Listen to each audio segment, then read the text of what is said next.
Jadi ini membuat benang merah kenapa kemarin kita diminta untuk memasukkan nomor kakak kita.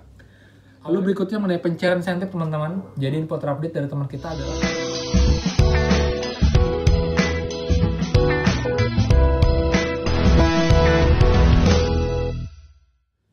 Hai semua, kembali lagi di channel Aryawan Agus. Jadi thank you banget buat teman-teman yang udah stay tune di channel ini.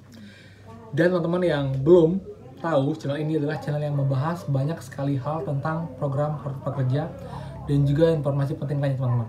Jadi teman-teman kalau mau cek silahkan cek di profile YouTube saya, cari playlist, sana ada playlist tentang Kartu Prakerja, lengkap banget informasinya dari awal daftar, cara daftar, lalu tips dan trik, kemudian apa yang boleh dan apa tidak boleh dilakukan saat kita mengikuti program ini. Jadi kita akan dapat guidance yang jelas teman-teman. Dan di sini pun saya akan selalu mengupdate informasi terbaru seputar prakerja. Jadi teman-teman nggak akan ketinggalan informasi terbaru dan juga yang penting agar progres kalian di prakerja lancar dan juga aman teman-teman. Jadi buat yang belum subscribe silahkan subscribe ya, karena nggak rugi sama sekali teman-teman. Oke, jadi biar nggak lama lagi, pada video kali ini saya akan membahas 4 hal. Yang pertama mengenai apakah satu kakak itu bisa join atau bisa gabung prakerja semuanya, dalam kutip ya. Jadi kalian anggota keluarga itu berempat, at least 2 atau 3 mau daftar gelombang prakerja, apakah boleh? Lalu yang kedua mengenai pencairan insentif teman-teman. Saya lupa nginfo juga karena saking fokusnya sama bukan gelombang 4. Jadi saya lihat pun masih banyak yang belum menginfokan mengenai update insentif gelombang 4 teman-teman. Kemudian juga pelatihan yang terbaru nanti untuk yang lulus gelombang 4 apakah hanya online saja atau sudah offline juga. Kemudian buat teman-teman yang masih gagal dan nggak bisa ngeklik gabung dan verifikasi kakak masih gagal, itu sebenarnya gimana sih untuk solusi dan mekanismenya. Jadi kita mulai dulu dari kakak teman-teman ya. Saya dapat berita ini tuh dari kompas.com. Jadi ini membuat benang merah kenapa kemarin kita diminta untuk memasukkan nomor kakak kita.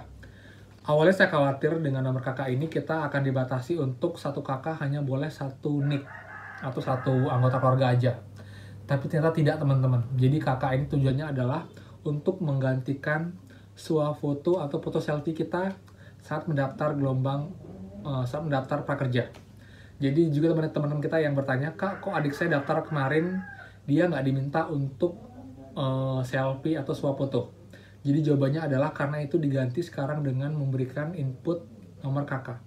Jadi sekarang mereka cara verifikasinya itu adalah nomor kakak itu harus nge-link sama nick kita. Jadi harus sinkron datanya. Jadi itu cara verifikasi. Cara nggak lagi pakai swafoto selfie. Karena banyak juga teman-teman yang gagal lulus gelombang karena fotonya nggak jelas. Jadi di KTP nggak terlalu jelas fotonya. Jadi nggak bisa dilulus atau dikualifikasi. Jadi itu teman-teman. Jadi menurut saya teman-teman kalau mau daftar, entah kakaknya sudah dapat atau ibu sudah dapat, mau daftar lagi itu silahkan teman-teman. Yang penting kalian tidak melanggar aturan dasar dari persyaratan pendaftaran prakerja, yaitu usia minimal 18 tahun, WNI, dan kalian tidak sedang melakukan pendidikan formal.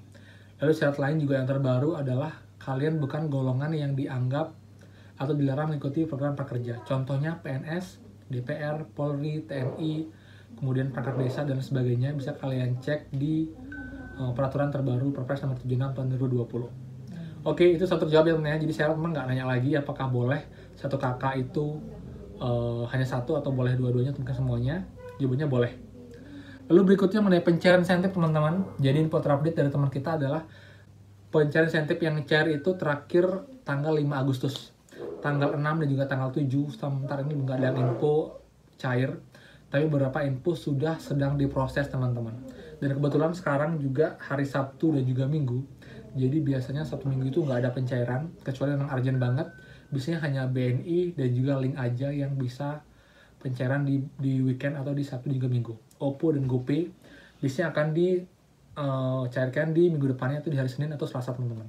Jadi teman-teman yang insentifnya tanggal 6, 7, 8, 9, seperti saya tanggal 9, itu bersabar aja. Seharusnya minggu depan sudah akan diproses dan ditransfer teman-teman. Semoga tidak kendala lagi ya.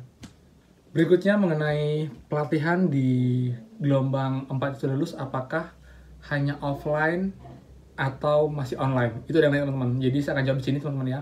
Jadi untuk sementara sampai saat ini itu masih online teman-teman. Yang offline itu masih belum diresmikan atau belum di launching karena mereka masih menunggu juga perkembangan dan juga kondisi kedepannya tentang pandemi ini.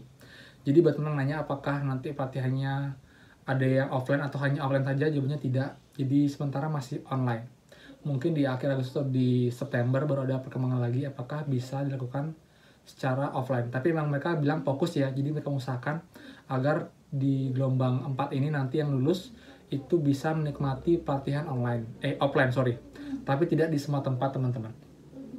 Oke, lalu berikutnya mengenai yang masih gagal untuk atau nggak bisa gabung gelombang keempat, teman-teman itu kendalanya ada yang verifikasi kakak gagal, lalu ada juga yang udah login tapi ngeblank, lalu juga ada yang mengatakan bahwa emailnya itu sudah terdaftar. Ini kebanyakan sebenarnya adalah karena faktor handphone kan teman ya. Jadi kayak ngeblank itu setelah saya minta mereka untuk mengganti perangkatnya, jadi mungkin pakai HP temannya atau pakai komputer itu langsung bisa. Jadi kendalanya mungkin di handphone kita yang mungkin sudah terlalu berat atau mungkin history browsernya sudah terlalu penuh. Jadi saran saya kalian hapus historinya, kalian restart handphonenya, baru kalian browsing lagi dengan koneksi yang stabil. Harusnya bisa normal lagi kok. Yang jelas kalau dari prakerja sebenarnya dia nggak ada masalah. Yang saya khawatirkan di mana mereka akan down kalau saatnya kita barengan itu kita nggak ada sih untungnya. Jadi semuanya termasuk cukup lancar. Mungkin beberapa kita ada aja halangan yang dia mungkin dari handphonenya sendiri atau perangkatnya sendiri teman-teman. Dan juga koneksinya. Lalu buat yang nomor kakaknya itu belum terverifikasi atau gagal, sama masih caranya adalah kalian harus cek di capil kalian. Karena kebanyakan ini yang info ke saya yang dia nggak berhasil verifikasi kakaknya itu karena dia baru habis memecah kakak. Jadi dan baru menikah segala macam. Itu yang membuat datanya belum terupdate.